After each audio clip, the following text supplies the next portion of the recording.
I have a difficult topic to discuss this evening.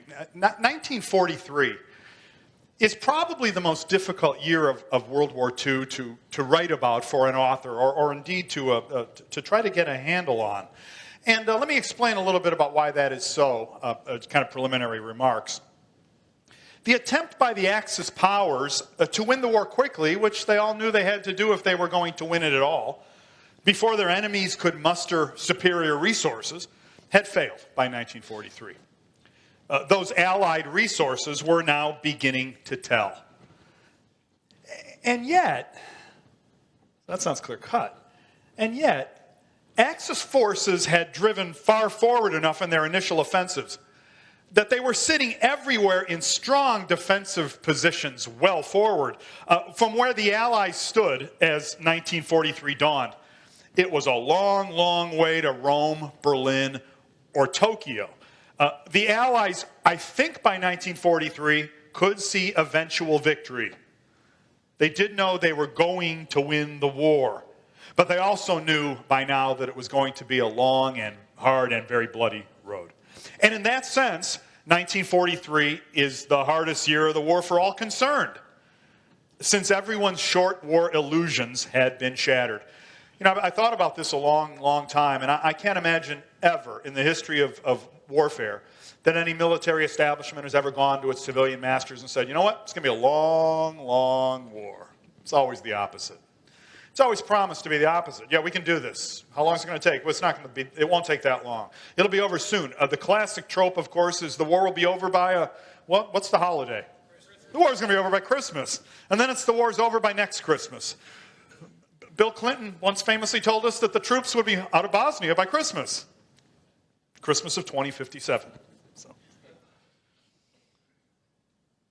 Now, for the Germans, and I'm going to be concentrating my remarks on the Germans tonight because it's what I know best, the war had opened with an amazing run of victory from 1939 to 1941. Every student of the war, I suppose, knows something about this chronology.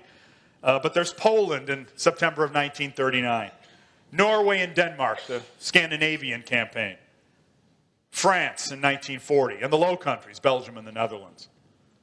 The campaign in the Balkans in 1941, over almost before it got started. The Germans overran Yugoslavia and took about 800,000 prisoners and suffered 362 casualties. Then there was an airdrop on Crete, perhaps the most exciting moment of this early phase of World War II, in which the Germans carried out the occupation of an island solely by airborne means alone, which could not have made the British sleep all that well. Then there was the opening of Operation Barbarossa, the first 6 months at least, from June to December 1941, in which the Germans inflicted no fewer than 4 million casualties on the forces of the Red Army in that period. 3 million of them were prisoners. In the largest battles of encirclement, the Germans have the term Kesselschlacht.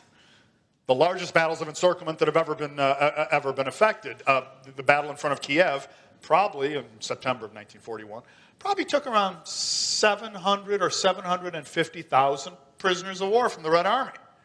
So the Red Army had essentially been, at least Red Army version 1.0, had essentially been destroyed somewhere between June and December of 1941. And we'll talk about what might have happened in December in a moment.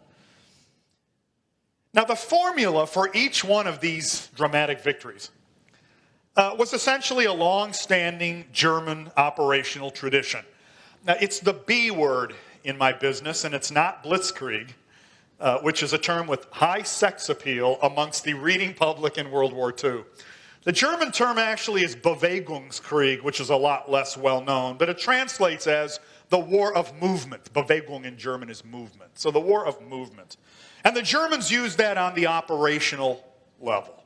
That is to say, the movement, the maneuver of large units, maybe division, but corps on up, corps armies and army groups. So it's Bewegungskrieg, the war of movement on the operational level. Aggressive, even reckless attacks on every target of opportunity. Concentric attacks, seeking again what the Germans called the Kesselschlacht. Kessel is a kettle or a cauldron. So it's a cauldron battle, but really a battle of encirclement. Now, so essentially, I believe I have a Britney Spears mic, so I can walk around. You can hear me? This is astonishing. Essentially, it's how this map was created. That is how the entire map of Europe turned blue, according to the map that you have here. So the Germans start with the invasion of Poland, turn to the north in Scandinavia, to the west, France and the Low Countries, into the Balkans, and then, of course, the great campaign into the Soviet Union at this, starting in June of 1941. It's how this map turned blue. I believe I have, by the way, for you tonight, an amazing PowerPoint of precisely 2 slides. And this is the second slide, and it's called How All the Blue Got Erased. And this is essentially the process that starts in 1943. You know, you can go to a publisher and say, I have a book about dramatic military victories, and the publisher is going to be all over that. But you go to a publisher with a book and say, I want to write about disillusionment. What are you going to call this book? Disillusionment. It's a loser in the publishing world. And so it was a little bit difficult getting this idea sold. But it's how, again, Map 1 turns into Map 2. And 1943 is the crucial year for that development. By 1943, in other words, that run of victories was over. And it was a dramatic run. And it's so dramatic that I think there's still lessons to be learned, both for historians, operators, analysts of all sorts can still study the opening years of World War II with, I think, some profit. I don't pretend to know when the turning point of World War II actually took place. And I would ask you all to be as humble as I am in this particular instance and admit that you might not know either. It's a big war. It was a global conflict from the Arctic Circle to the South Atlantic and Pacific. And claiming that one discrete event had turned it from German victory to German defeat is probably a bit much. Was it 1942, November, with the El Alamein-Stalingrad nexus? That is a big defeat for the Germans deep inside the Soviet Union, and a big defeat for the Germans in the Western Desert in North Africa. These events happened within a week of one another. And that's often been a really good candidate for turning point. I wrote a book on 1942, and I went out of my way not to use the word turning point. And I remember it got picked up. I was so lucky. It got picked up by the military book club, and I remember saying, oh, I can put another daughter through college. These are always big moments. And the little brochure comes from the military book club. Many of you have been members of it. You know, the brochure that describes the books. And there's my book, a featured selection, Death of the Wehrmacht, Robert Citino. Big headlines. Turning point of World War II.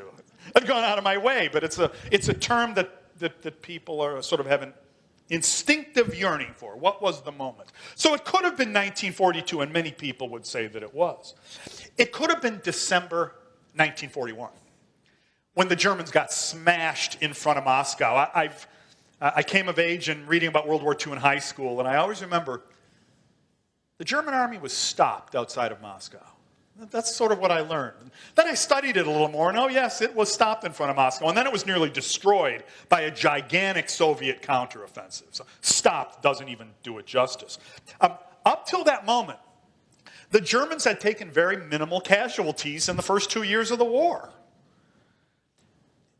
After the airdrop on Crete, when the Germans, an airborne division had dropped on Crete and taken some casualties, 4,000 or 5,000 men out of a 12,000-man division, so nobody should underplay that. They were heavy casualties.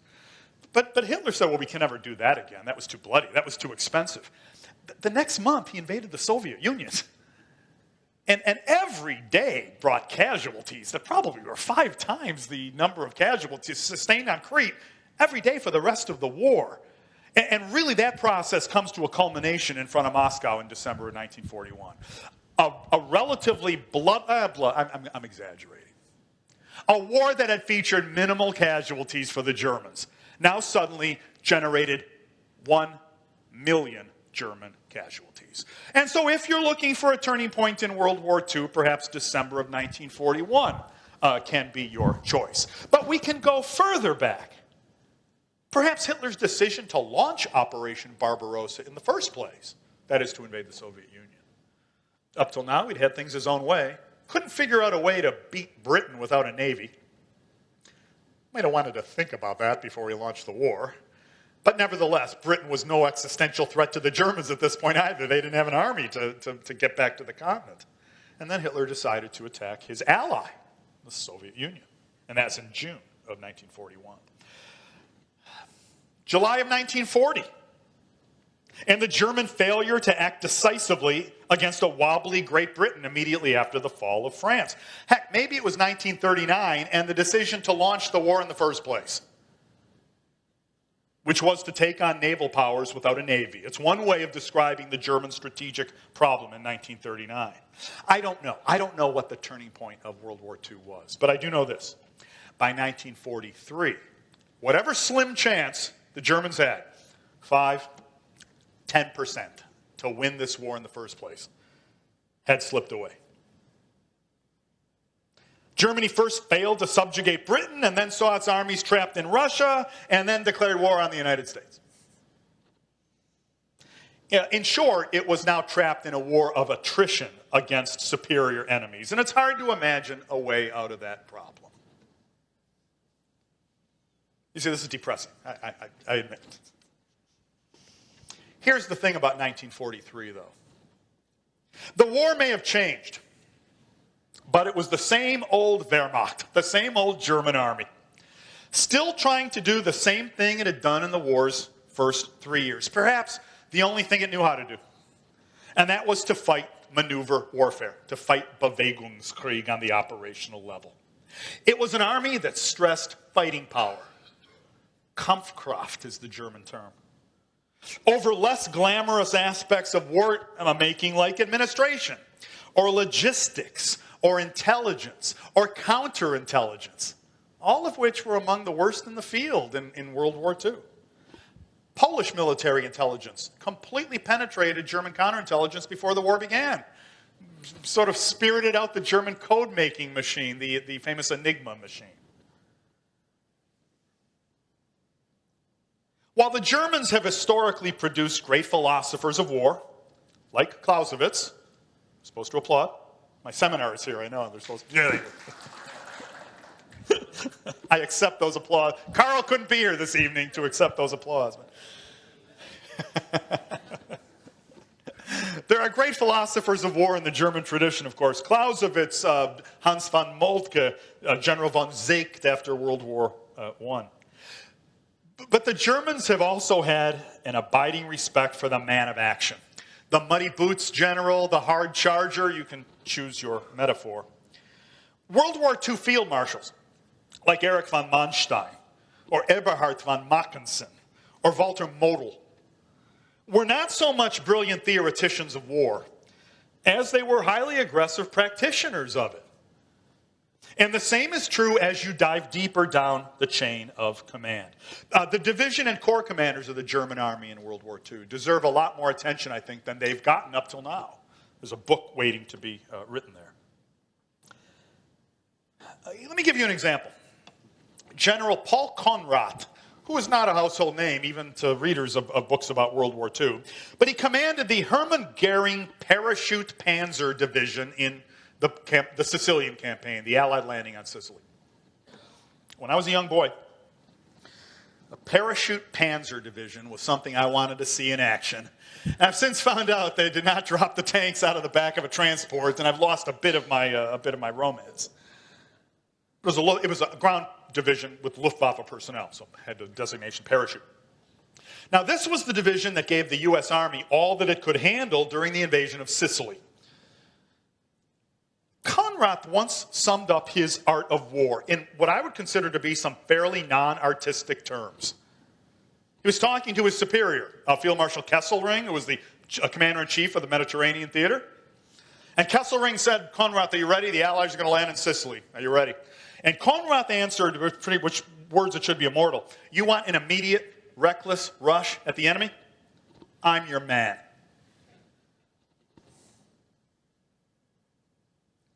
Now that phrase sums up the Army's operational précis for 1943. This was a rotten year across the board. At sea, the Allies finally managed to bring the U-boat threat under control, and the big month there, Black Month of the German U-boats, May of 1943. new sonar technologies, new convoy techniques, and the U-boats, several dozen U-boats were sunk in that single month of only maybe 120 in the water at the time.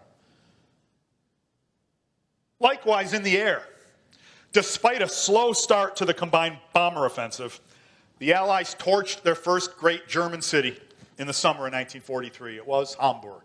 The first, but of course not the last to suffer that fate. Now, despite what was looking more and more like strategic collapse, the Army spent the year on the attack almost everywhere in 1943. In early 1943, March, the end of the 42-43 winter sequence, Field Marshal Manstein launched a counterstroke at Kharkov that smashed a pair of Soviet armies. In July, there was the great offensive at Kursk, Operation Citadel. There was a series of German offensives in Tunisia, with the blow against the U.S. Army at the Kasserine Pass in February being the best known. It was the first time the Americans had met the Germans in battle. And the results were not exactly encouraging for the Allies. There were some hard words from our British ally after the relatively inept opening to the Kasserine Pass operational sequence. Began referring to the U.S. soldier, the U.S. infantryman, as Alice, calling the American Army our Italians. I'm Italian, so I can get away with that. But those are fighting words, of course, between allies. In July, the Allies invaded Sicily, Operation Husky. So what we're doing here is coming up from eventual Allied victory in Tunisia, up to Sicily, and from there to Italy. Operation Husky was a success, eventually, within weeks. The first day and a half were very, very sketchy indeed. The American force that landed in south-central Sicily, near the town of Gela, wound up with a German panzer division sort of in its face within hours of the landing. You know, the nightmare for amphibious troops is that there's some formed unit within a day's march of the beach that can hit the landed troops before they've really coalesced into a solid beachhead. That's precisely what happened to the Americans at Sicily. And that is courtesy of General Conrath of the Hermann Goering Parachute Panzer Division. A mad, reckless rush at the enemy, he said, I'm your man. And that's what the Americans had to put up with on Sicily. In September, the Allies, not just the Americans, followed up the Sicilian invasion by invading mainland Italy. And this is Operation Avalanche. This time, the U.S. landing force at Salerno got 6 German panzer or mechanized divisions in their face within the opening days of that campaign, and came very close to being driven into the sea. Probably as close as any amphibious force in the European theater in World War II came to actually being driven into the sea. That is to say, their commander was seriously considering evacuating his headquarters. And that'd be General who? That would be General Mark Clark. I teach in Texas now. Our family lives in Denton, Texas. I'm a faculty member at the University of North Texas. And I once gave a talk down there, and I said some things about Mark Clark that were relatively favorable in Texas. And I will never make that mistake again. I'll be happy to go into the gory details if you'd like to know. I survived the encounter, but just barely. Again, the Americans at Salerno came very close to being driven back into the sea. I said Clark was considering evacuating. The German commanders on the site sent dispatches that said the Americans are leaving. It certainly looked like an evacuation was in process. In other words, in 1943, in every way, it was the same old Wehrmacht. Always aggressive, whether the aggression was necessarily wise or not, and with a tight focus on the immediate enemy, leaving broader strategic questions more or less untouched. Now, that's what the Germans did in 1943. But I think there's a bigger question. And the question is, what might they have been thinking? And my most recent book is a piece called the Wehrmacht Retreats, and it's about this 1943 year. And you know, Tunisia is a fairly well-known operation. Kasserine Pass has been an American obsession. Sicily, big amphibious op. People love reading about that. Nice self-contained campaign, several weeks in duration. Then there's the drama in Italy. Mark Clark, Salerno. Rick Atkinson did this up in style in his book, The Day of Battle. If you've never had a chance to read Atkinson's The Day of Battle, I'd urge you to do it before you go to bed tonight.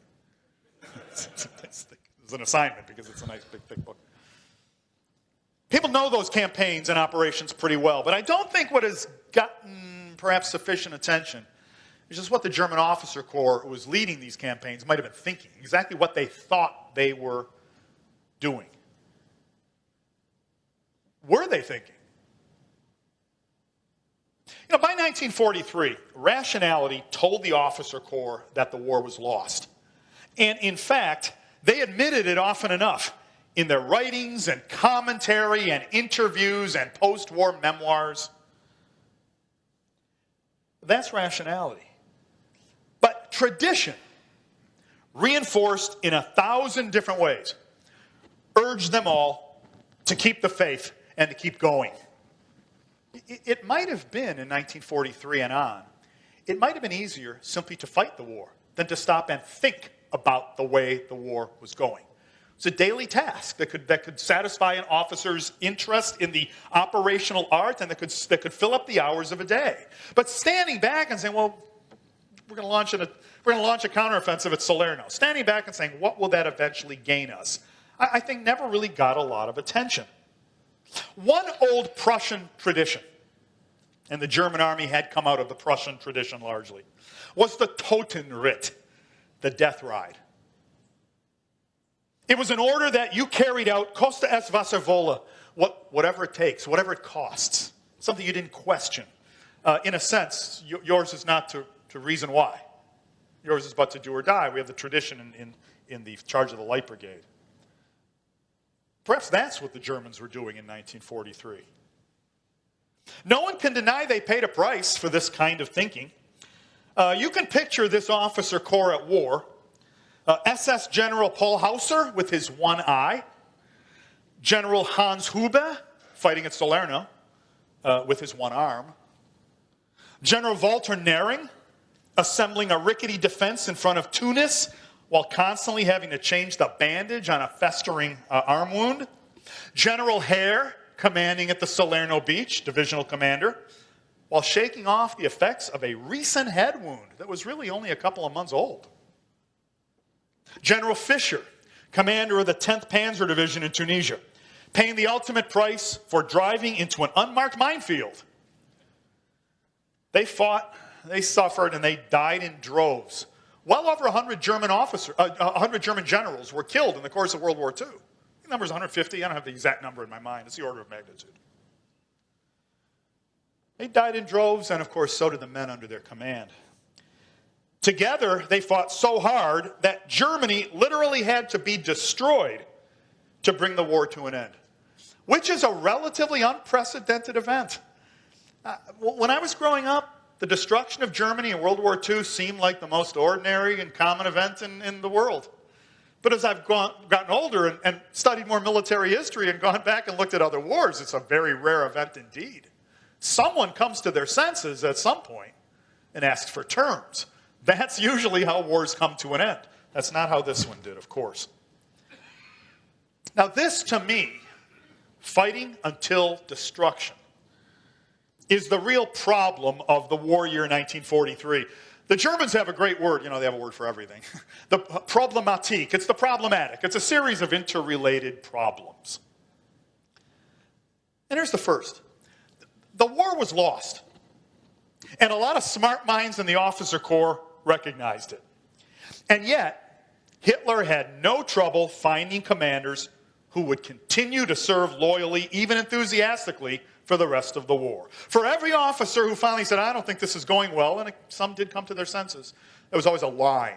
There was a line outside the door waiting to replace them. Hitler had spent the war hiring and firing. Much like Stalin or Churchill or any CEO, the American army got its firing out of the way before it entered the war after the Louisiana maneuvers, when a big chunk of the officer corps, a big chunk of the general ranks were weeded out and younger officers put in their place. But by and large, he didn't kill people. Oh, he killed all kinds of people. He didn't kill his own officers. Stalin killed his own officers in great numbers. But by and large, Hitler fired people. So he'd spent the war years up till now hiring and firing. But in the course of 1943, he finally assembled the team he wanted. By now, he believed, and he was on record as saying this many, many times, that the time for large-scale mobile warfare, the way the Germans had played ball from the beginning, operations in the classic style, as he phrased it, that era was over. By the end of 1943, the generals who wanted to operate, the Germans have the verb operieren, it means operate, to fight mobile warfare, were by and large gone. Manstein got fired. General Kluge and Kleist on the army group level. General Hermann Hoth of the 4th Panzer Army, one of the most aggressive of the army commanders in the German officer corps. Now, in their place, these clever guys were gone. In their place were tough guys with firm jaws. Field Marshal Ferdinand Schörner, or Lothar Rendulic, or Walter Model, a little less well known to the West. The issue was not that they were bunglers. This is how it's often written up. That Hitler got rid of the smart generals and put his bunglers into their places, those who would obey him unquestioningly. They were, by and large, competent professionals. They'd been to the right schools and knew how to draw up an order of battle. What really recommended them to Hitler, however, was that each was a stander, the German term, the Steher, or stander.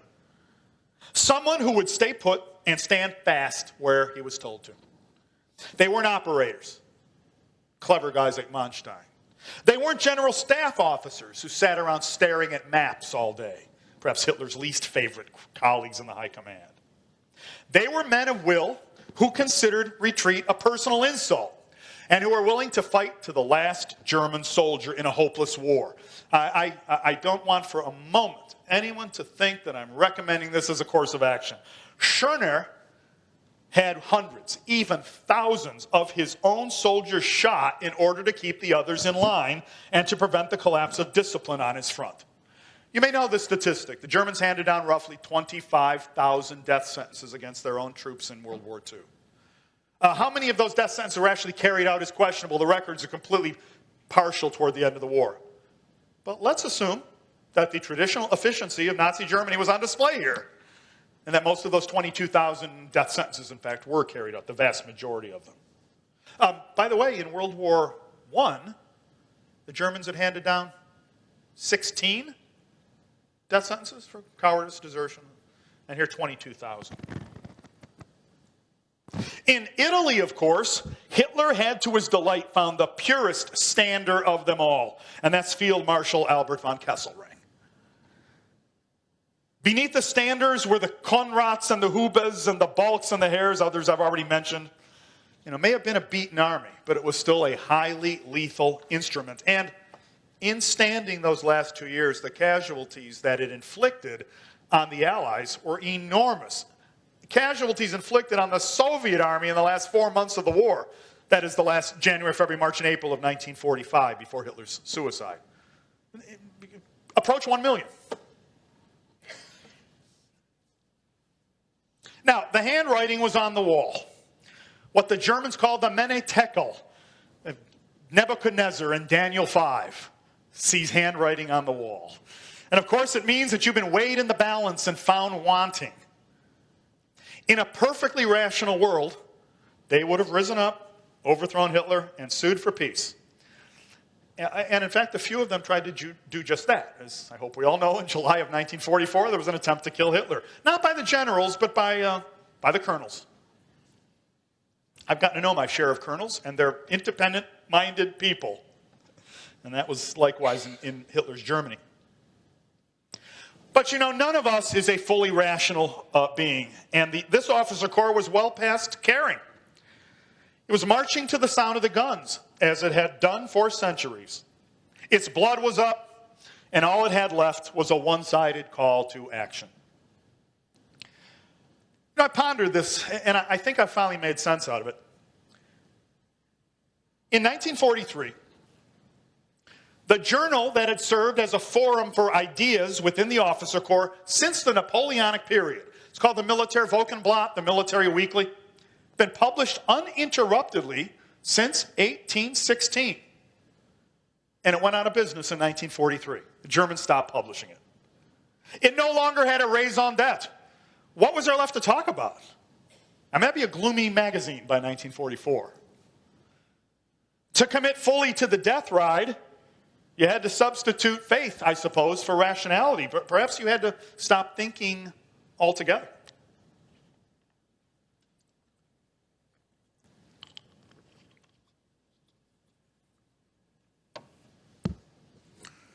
But I'd like to finish with the discussion yet of why. I think it's punting to say, well, they probably weren't thinking very hard. If they had thought harder, they probably would have stopped the war. I think they were thinking about some things. And historians have kind of meticulously gone through these. We often argue that what kept the German officers in the field was their fear of the Red Army's revenge. If the Red Army broke into Germany, there was going to be hell to pay. And that's true enough. And they had good reason to be worried.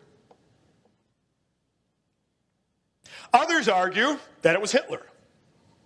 Either their fear of Hitler or their loyalty to Hitler. Flip sides of the same coin, I suppose. If I had a dime for every time I've read in a memoir, I went in intending to argue with Hitler. But there was something hypnotic about that blue-eyed piercing stare, and I just went to pieces. I walked out shaking. And I personally don't buy that for a minute, but it does get written a lot that Hitler had some hypnotic or perhaps even demonic power. I'm no theologian, so I will leave that to the theologians. But people do write it a lot. And others say, of course, I feared Hitler. I feared for my family, and you would too. And we have to be kind of, if you're a family person, you have to be sensitive to that. I will say once again that by and large, Hitler let people resign who no longer felt they could carry out their duties. Then some of those officers tried to kill Hitler, and then he killed a boatload of them. And we have, that's after mid-1944. But by and large, again, the officer corps that should have been the most worried about being killed was the Red Army officer corps in the first couple years of the Soviet war against the Germans. But nevertheless, the arguments do center on Hitler, either your fear or your admiration or the fact that you were hypnotized by him. And again, I suppose that's true enough. No one wants to read Hitler out of the story of World War II. But I do think we need to nuance this a bit. If there was one experience, one shared experience, one searing experience that linked members of the German officer corps in World War II, it was the end of World War I. When they believed they had been on the verge of winning the war until they had been stabbed in the back by a wavering home front. And the groups on the home front who did the stabbing could vary from depending on the officer you're talking about, but the usual suspects: socialists, pacifists, National Socialist conception, Jews, communists. An unholy coalition that had somehow come together to stab the German army in the back. Now, that may not have been true, and in fact, as a historian of World War I, I don't believe it is true. I do World War II, but to do World War II, you have to look at the German army in World War I. Germans were beaten pretty soundly by the end of World War I in the field, just like the Allies always maintained. We have good Dr. Nyberg in the back, and he can come up here and share my honorarium for this talk.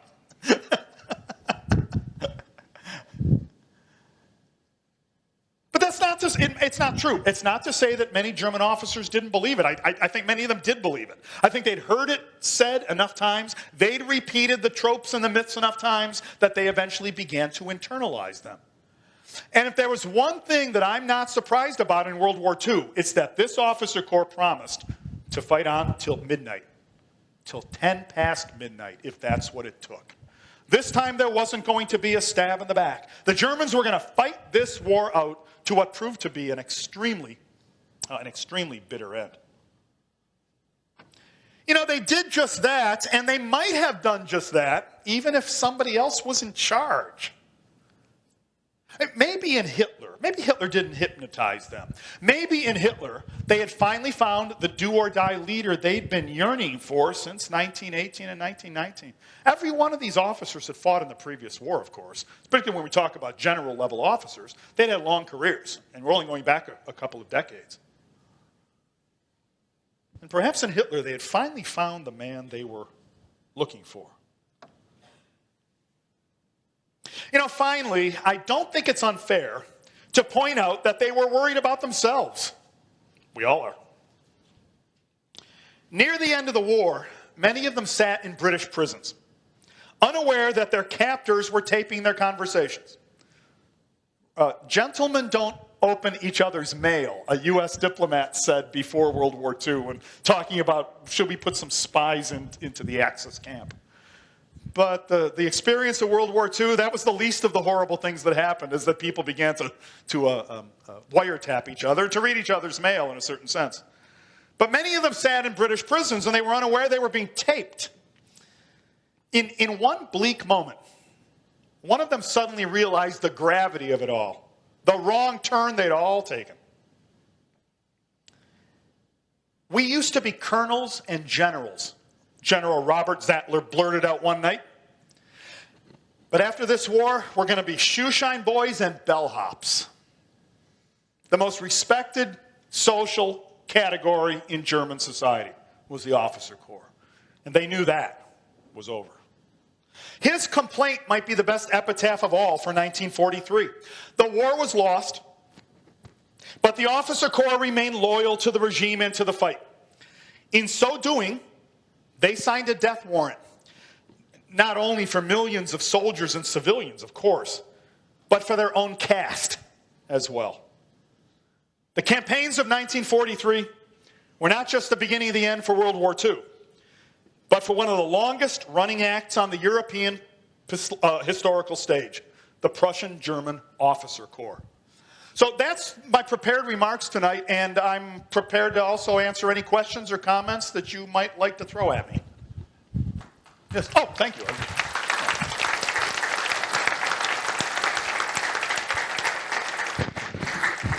Students who've been in my class know that what I should have done right now is drop mic. So my lads here you get the people in the. Please wait till the mic comes to you, though. Before we get to the questions, I'd have to say I see a lot of my students from seminars 24 and 25 in the room, and it's so good to see seminar 25. It really is. No, I can't believe I said that. You knew that. You knew that was coming. So. I think they come and get you. So. I have a question. Where am I looking, please? Corner? Front corner. There you go. Thanks. Okay. What role did the oath that German officers took to Hitler personally, not to a constitution, yeah, right. but Hitler personally have to do with their loyalty to the bitter end, especially considering the concept of honor in the officer corps? No, this is obviously it's a very good question, and virtually every officer who wrote his memoirs after the war said, well, we were trapped. We had taken an oath to Hitler. And you parsed it in such a way, you said it was a personal oath as opposed to an oath to an institution or a constitution. And perhaps that was, that makes some kind of qualitative difference, but let's look at those other oaths. The German officer corps took oaths of allegiance to the Weimar Constitution in the 1920s and 30s. That is the Constitution of the German Republic, and that didn't seem to stop them from violating that oath. In the 1940s and 50s, they perjured themselves repeatedly during their war crimes trials, contradicted by the written evidence. And so apparently that oath didn't mean too much. So there's oaths and there's oaths. And there are some we take to have and to hold for a lifetime. I intend to keep that one.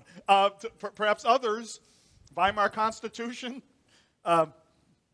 swear to tell the truth in court, swearing on the Bible. The officer corps' concept of the oath could be quite elastic. I'll just say that. So I believe what linked them to Hitler was not the oath so much as the things Hitler gave them and what they supported. He promised to overthrow the democratic constitution, something they wanted. He promised to rearm the country, something they wanted. promised to restore Germany's self-respect, something they wanted, promised to start a war, at the very least to destroy Poland. Perhaps not this gigantic war, maybe they didn't want that, but of course the invasion of Poland led to this, and that was extremely popular within the officer corps. The day the chief of the general staff, Franz Halder, Hitler said, we're invading Poland in 2 weeks, whatever the date was, Halder said, a stone has fallen from my heart. The happiest day of his life, apparently.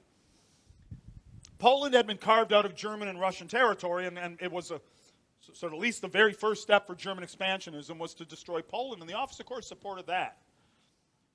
After the plot to kill Hitler, the officer corps, many of the officers, Heinz Guderian, sat on hastily rigged up courts-martial, which sentenced many of his fellow officers to death for violation of the oath against Hitler. So there are oaths that they kept and there are oaths that they didn't keep. I don't mean to be a moral arbiter.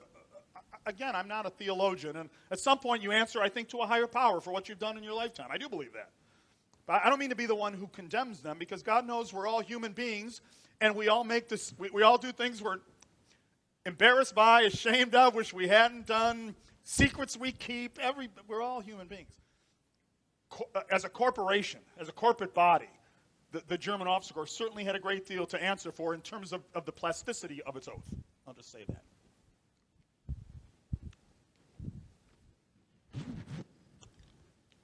So am I mic'd right now? Oh, okay. All right. Oh. Right. You speak quite correctly, I believe, about the ultimate irrationality of the German army's decision to keep on fighting from the beginning in 1943, even when any kind of rational calculation must have told them that they were defeated. But yet you did not mention anything about the demand for unconditional surrender, which sort of places them in a bind. I mean, a general/politician with any foresight could have seen that one way or another, Germany is going to be divided amongst the occupying powers, with or without 2 more years of war. That's a good point, and it needs to be responded to. And I think it is a good point. We could debate the rightness or wrongness of the unconditional surrender policy from now until doomsday, and we'll have different opinions in the hall. Certainly, again, I'm an expert in the memoirs and the interviews done with the German generals after the war. Virtually to a man, they mentioned this. What did you expect us to do after a declaration that the Allies were fighting for unconditional surrender? Germany would stop at nothing less. Now, it is interesting that at the time that it was declared, opinions within the German resistance, such as the German resistance was at the time, disparate groups, a fairly inchoate resistance to Hitler, were not unanimously against it. They said, well, at least this is telling the officer corps what's up, what they're going to get. What the resistance was worried about is they would show their hand, and then there'd be some negotiated peace, which would leave some form of National Socialism in power. And of course, then you've just, I suppose, signed your own death warrant. But off the top of my head, when I hear unconditional surrender, while I can understand it as a political move to weld the alliance together, it seems to me to be an overly rigid strategic posture. That at the end of the day, the war has to be a political act. War and politics have to be linked, and that there's always room for negotiation and wiggle room in politics.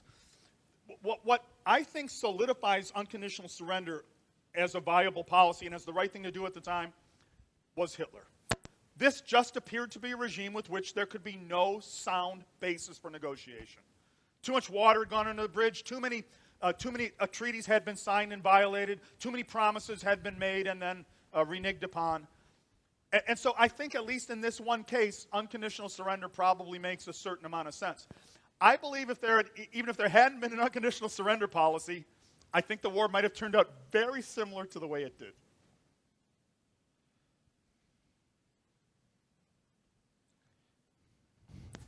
Go ahead. In the last few weeks of the war, over here. Thank you. In the last few weeks of the war, did any of the general officers try to escape to Switzerland, Sweden, South America, any place? The most egregious, yes. The short answer is yes. By and large, no. Virtually all of them went into captivity, one sort or the other. Most of them tried to surrender to whom? The Western Allies, and not to the Soviets. Probably a sensible policy. But the most egregious example, I suppose, of an officer who tried to escape was General Schörner, who commanded Army Group South until the very end of the war.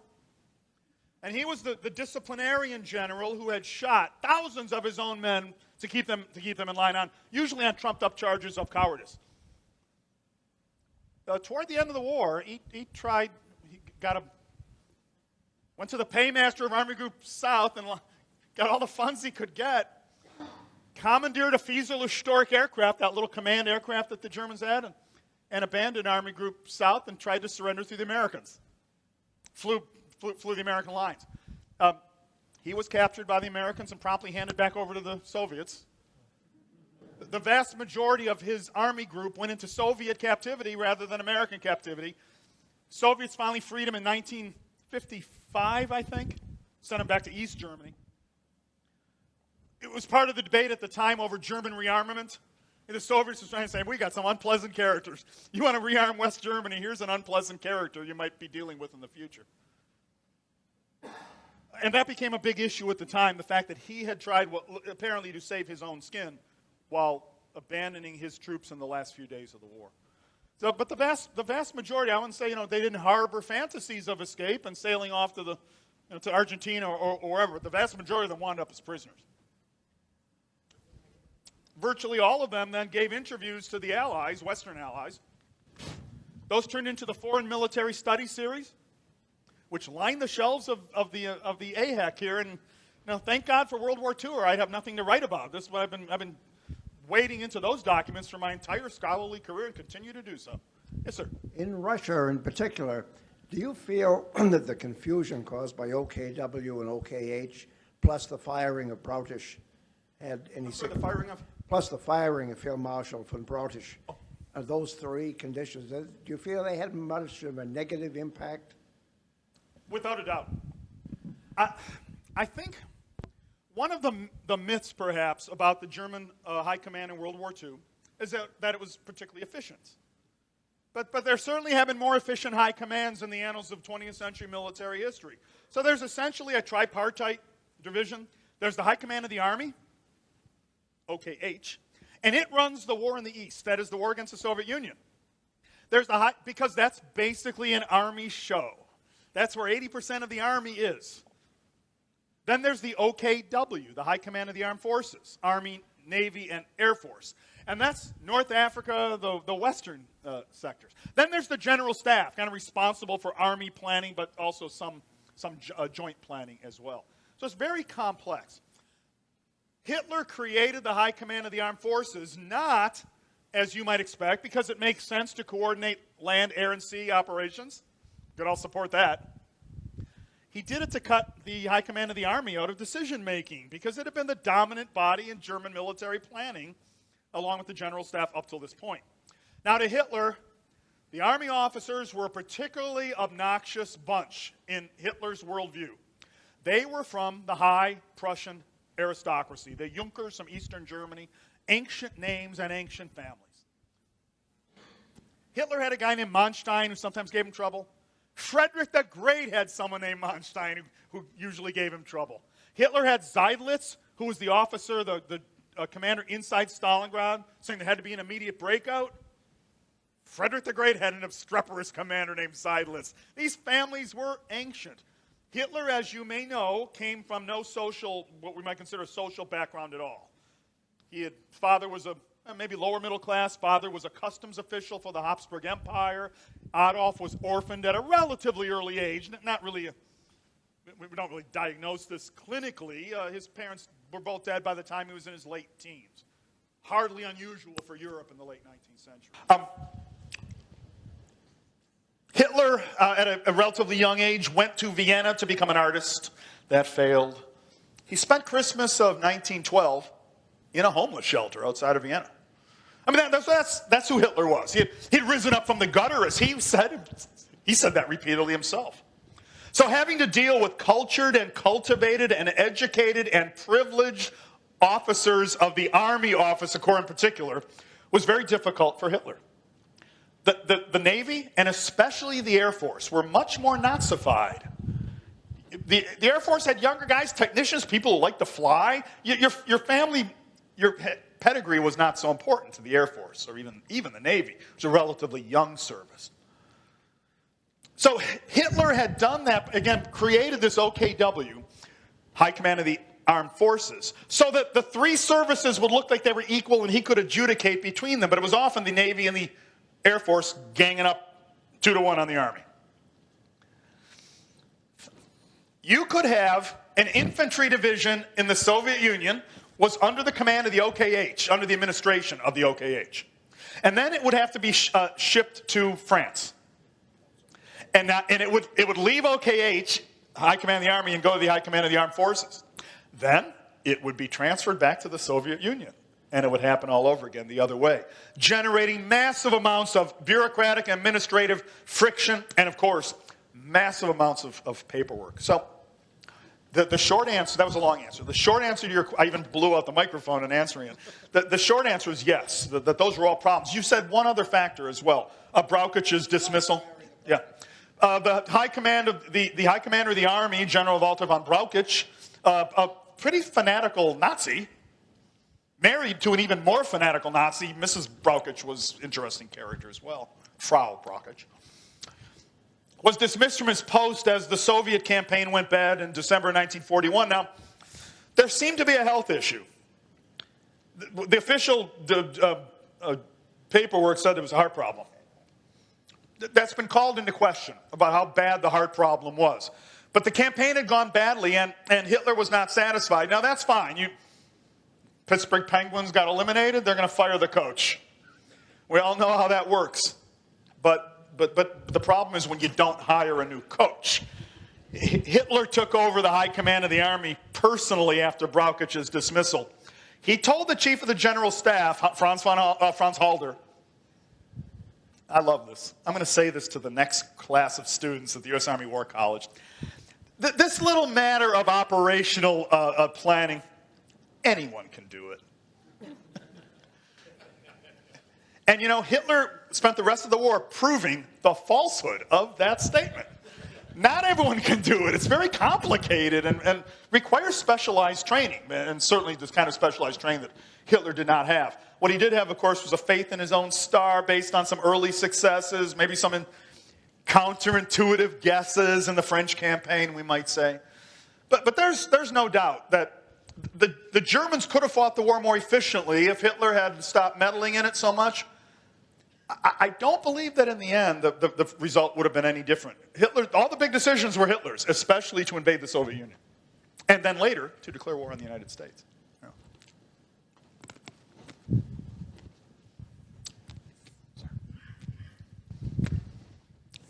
Kind of a two-part thing. You said a couple of times that he didn't really kill a lot of his officers or anything, yeah. But towards the beginning of his career there, before he became the Führer and like Chefführer, didn't he kill a lot of the old World War I generals and officers that were part of his SA brown shirts in that one Night of the Knives? Yes, right. And that then turning into Nazi Germany, I think, took a turn with a younger enlisted people that were more in tune to the Nazi ideal. And so is that part one? Yeah. Let me answer it, and then let me answer that so I remember the question, and we'll get you part two in a second. There had been a pretty big purge in June of 1930. Hitler came to power in January of 1933, about a year and a half in some what Hitler perceived as dangerous trends within the party, particularly among his street-fighting stormtrooper organization. And there was a kind of a decapitation coup against them. Ernst Röhm, the head of the stormtroopers, killed along with some of the other cronies. A couple of officers in the regular army were also killed in that we call it a coup, a putsch. It's sometimes called the Röhm putsch. The Night of the Long Knives is what you called it, and that's good enough. But I'm not defending the Night of the Long Knives at all, but some perspective. If you look at what Stalin had done to his own officer corps in the 1930s in terms of the numbers, Hitler was quite the amateur. by comparison. Now, in 1938, there was another move to sort of coordinate the army. The defense minister, Blomberg, and the chief of the army command, General Fritsch, were both dismissed from their posts on trumped-up morals charges, of all things. General von Blomberg had married a woman with a past, it was said at the time. This is why Wikipedia exists, so please go look that up if you wish. Other morals charges were brought against General Fritsch based on trumped-up testimony from a street person that the SS the Gestapo had rounded up and asked for information. So they were removed from their posts. In neither case, I mean, it's just horrible. It's a gangster regime which did horrible things regularly. But neither one was killed at the time. So I'd have to stick, but by and large, this was not a regime that killed its own generals until some officers tried to kill Hitler in July of 1944. And then again, a number of them were killed horribly. And if you want to go look up the details, again, it's why we have an internet today. But killed in particularly gruesome fashion, and often condemned by, kind of sort of kangaroo courts of their fellow officers. It's a pretty rough situation all along. So no one should ever say, Hitler didn't really kill people. He killed all kinds of people. He's the greatest mass murderer of the 20th century. By and large, the officer corps was not a target of his most murderous impulses. And you had a second part? Yeah. With the end of World War I, the German army was really based off of its own lands and was more in the land of its conquered countries whenever it surrendered. Oh, yes, yeah, right. So if I remember something I read correctly at one point, people had said that they felt it was more of a draw and a draw down and not so much of a loss on their part, and then signing that treaty and then not being allowed into the conversations afterwards for the League of Nations and the Treaty of Versailles. They were alienated, and then their country was cut up into many pieces and taken away from them. So does that play? I mean, I feel like that plays a huge role in the 1943 with what you're talking about. And how could you surrender not even a generation later in a war that you're fighting whenever the last time you surrendered, the Allies took everything you had anyways? Yeah, so I did, I referenced a sort of stab in this notion that the German army had been stabbed in the back in World War I. But see, that is the danger of falling prey to a myth. At the end of World War I, the German armies had sustained massive defeats on all fronts, but particularly the Western Front. The Austrians were collapsing, their Bulgarian ally was collapsing. The chief of the German general staff at the time, not his exact title, but it's close enough, General Erich Ludendorff, went to the civilian government and said, you must sign an armistice immediately, we're beaten. Now, 10 years later, he's one of the people writing books and saying, our brave fighting forces were stabbed in the back by socialists on the home front. I mean, we can understand why he wrote it. People always try to exculpate themselves. Very few people write memoirs and say, and the memoir is called My Fault by Robert M. Citino. And that would be a bestseller. People write books that say, your fault. That's what memoirs. People sometimes say this memoir is particularly self-serving. All memoirs are self-serving. That's why people write them, to make the best possible case. The only contrary example, St. Augustine. He called his memoirs confessions. He said every horrible thing he'd ever done in his entire life, it's a very unusual piece of literature. So you're right in a sense that this myth that had taken hold, that somehow the Germans, let's say we're the Germans here, we weren't really beaten. And I like the way you started it. At the end of that war, we were everywhere on foreign soil. Right? We're still in occupation of most of Belgium and parts of France and a huge chunk of what had been Tsarist Russia. The German army had to come home to end the war. So they were everywhere on foreign soil. But the country's economy had fallen apart. The blockade had practically wrecked the economy. The flu epidemic was hitting Germany as hard as it was hitting any place because of the lower calories in the diet and the more and more meager diet as 1917 turned into 1918. 16 and 17, the Germans started eating turnips 3 times a day. You can grind them and boil them and fry them and bake them, and that's great, man. I love turnips. But before World War I, they were feed for livestock in Germany. They were hitting the dog food aisle. So you understand the point I'm making. So you're right. I mean, if that was the myth we all believe, we didn't really lose that war. We're going to prove it this time by getting destroyed. Yeah. Isn't that what he did at the beginning of World War II? And who he be? Hitler. Isn't that what Hitler did at the beginning of World War II? At the beginning of his rise? Oh, did. I'm sorry, what he did. I'm not sure. What isn't that? Say that, you mean? Back that feeling of Yeah. Yeah. being German again, Yeah. being the great Germany. He was trying to bring back the feeling. Yeah, no, there's no doubt. National pride and pride in nation was a big part of the Nazi appeal. Many Germans felt that the Treaty of Versailles had treated them unfairly. I believe it is a high exaggeration to say it tore Germany apart. It removed some border territories, about 12% of the total population, about of the total area, and about 12% of the total population. Did hit, steel and coal, or iron ore and coal reserves. You took away all of Germany's colonies, disarmed Germany. It was it was certainly a treaty with some harsh clauses. By no means was it a Carthaginian treaty where Germany was destroyed and all the men were killed and the women and children sold into slavery and the land was sowed with salt. In the kind of exaggerated rhetoric of the day is how the Treaty of Versailles was often described. I'll give you a treaty in World War I that was Carthaginian. And it's the treaty the Germans imposed on defeated Russia, which lopped off 50 million people and 10 million. I have no idea how many square miles, but if in the Treaty of Versailles the Germans lost a little bit here and a little bit there, in the Treaty of Brest-Litovsk, the Tsarist Russia lost most of what's on this map.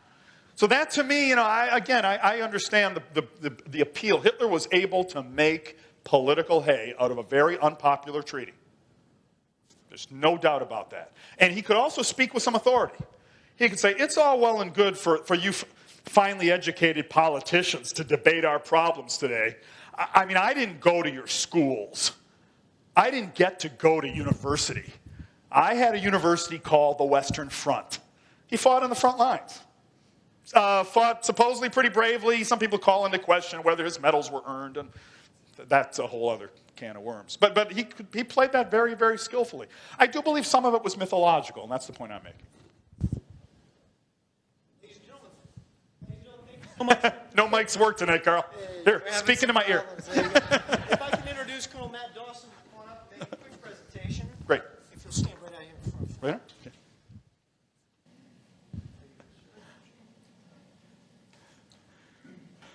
I reluctantly came tonight because I knew it was Rob, Thanks, Ben. and now I know I wasted most of the night.